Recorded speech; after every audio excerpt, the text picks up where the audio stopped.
অবশেষে সিবিআই এর জালে সন্দীপ ঘোষ দুর্নীতির অভিযোগে তাকে গ্রেফতার করা হয়েছে। এই যে দুর্নীতির অভিযোগ, তিনি দুর্নীতি করেছেন, এটা নতুন নয়। 2021 সাল থেকে এটা শুনে আসছি।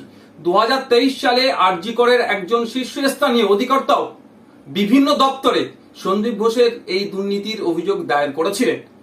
মুখ্যমন্ত্রীর নিজের দপ্তর থাকার পরও কেন এতদিন তদন্ত করা হয়নি? কেন সন্দীপ ঘোষ মহাশয়কে বারবার আড়াল করার চেষ্টা হচ্ছে? কি স্বার্থ এখানে লুকিয়ে আছে? কেন এই তদন্ত করা হয়নি? সিবিআই দুর্নীতির অভিযোগে তাকে গ্রেফতার করেছে।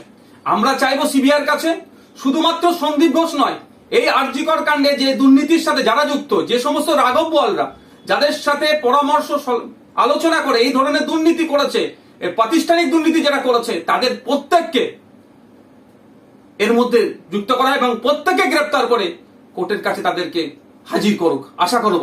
আর আমরা বারবার বলে আসছিলাম, তিলোত্তমার ধর্ষণ হত্যার শুধু নয়, এর পিছনে গভীর রহস্য লুকিয়ে আছে।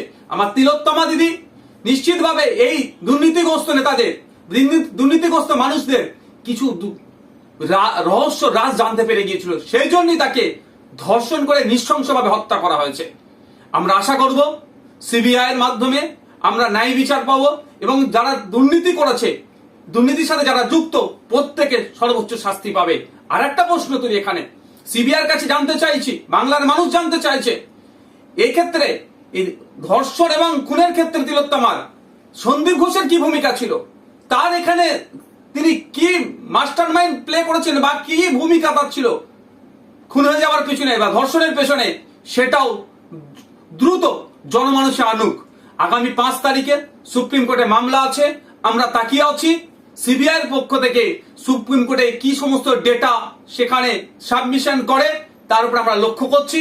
আমরা বাংলার মানুষ অধীর আগ্রহে অপেক্ষায় আছি। জাস্টিস ফর তিলোত্তমা কোনোভাবেই এই আরজি করের যে ঘটনা ঘটেছে মেনে নেওয়া যাচ্ছে না, মেনে নেওয়া যাবে না। আগামী দিনে এই ধরনের কোনো না ঘটনা ঘটে, তার জন্য রাজ্য প্রশাসন, সিবিআই এবং কেন্দ্র সরকারকে আরো সক্রিয় হতে হবে।